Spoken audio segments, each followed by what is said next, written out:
Kerana ada kemungkinan keberkatan makanan terletak pada yang baki lagi itu, yang tinggal lagi itu. Dan ini juga bab bahawa sesungguhnya sunnah Nabi SAW ialah makan dengan menggunakan 3 jari. Dengan sanadnya Imam Muslim meriwayatkan daripada Ibnu Abbas, katanya Rasulullah SAW bersabda, apabila seseorang daripada kamu memakan makanan, maka janganlah dia menyapu tangannya sebelum menjilatnya, ataupun yul'iqaha, memberi orang lain menjilatnya, membiarkan orang lain menjilatnya.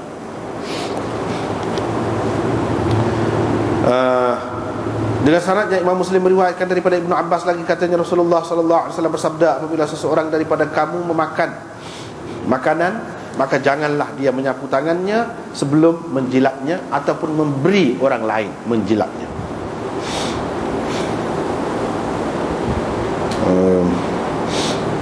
Riwayat daripada Ka'ab bin Malik, katanya saya pernah melihat Nabi SAW menjilat 3 jarinya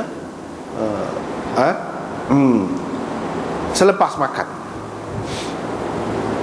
Ibnu Hatim tidak ada menyebutkan 3 jari-jarinya, dia sebut gitu. 3 tu tak ada.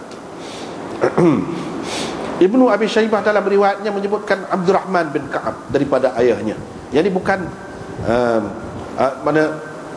bukan tidak sebut nama tadi, macam tadi Ibni Ka'ab, tetapi disebutkan nama, iaitu Abdurrahman bin Ka'ab.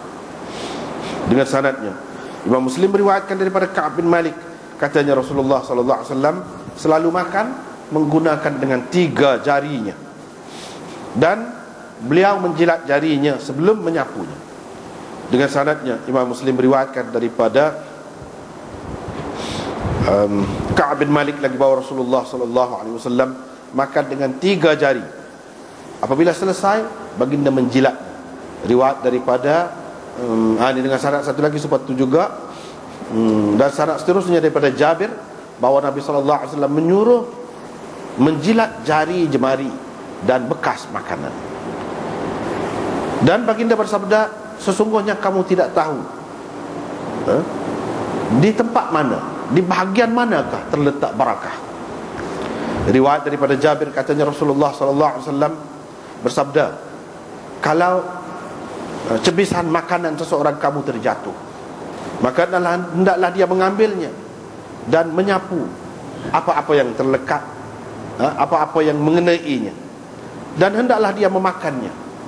Janganlah dibiarnya makanan itu kepada syaitan, dan janganlah dia menyapu tangannya dengan sapu tangan sebelum menjilat jari jemarinya, kerana sesungguhnya dia tidak mengetahui di mana pada makanan manakah, makanannya yang manakah terletak barakah itu, dia tidak mengetahui.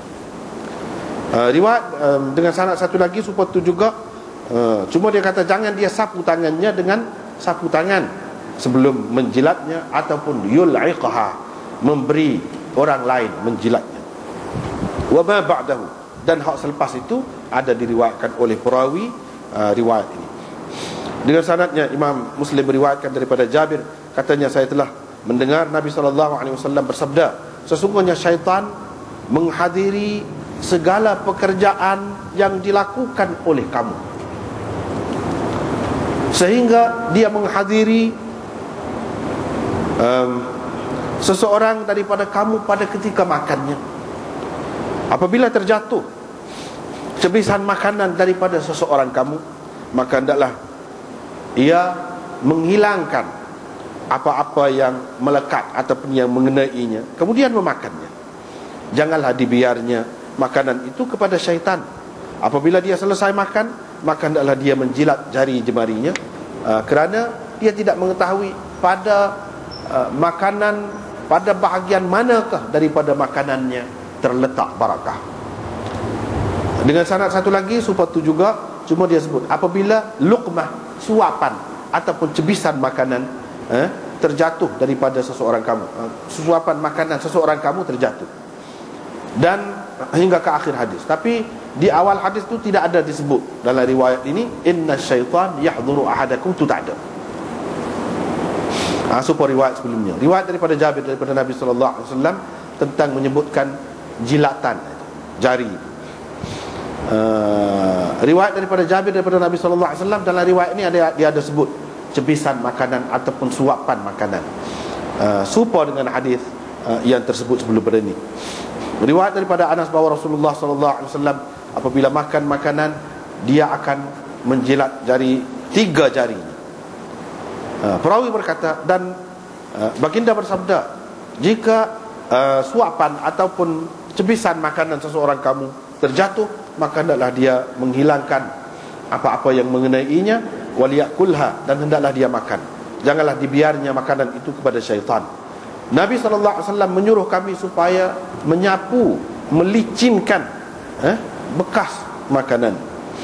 Qala, Nabi SAW bersabda, kerana sesungguhnya kamu tidak mengetahui pada bahagian pada makanan kamu yang manakah terletak barakah.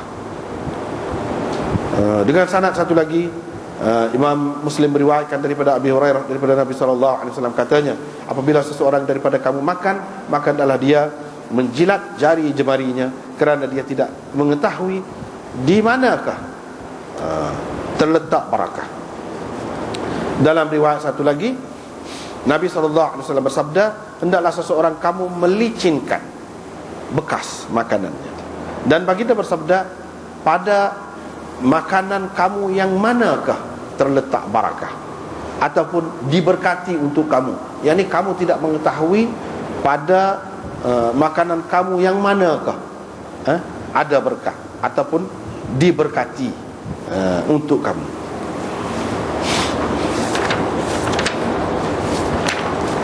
Ini bab minum sambil berdiri, minum sambil berdiri.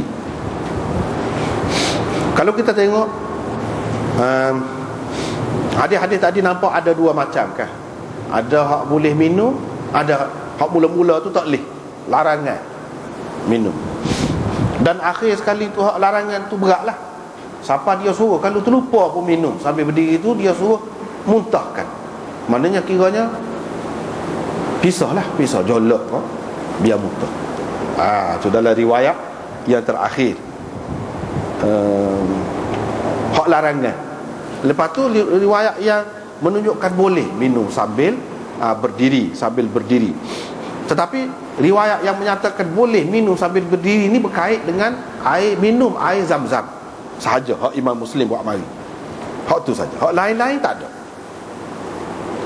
Hak lain-lain tak ada. Maka ulama berbeza pendapat lah.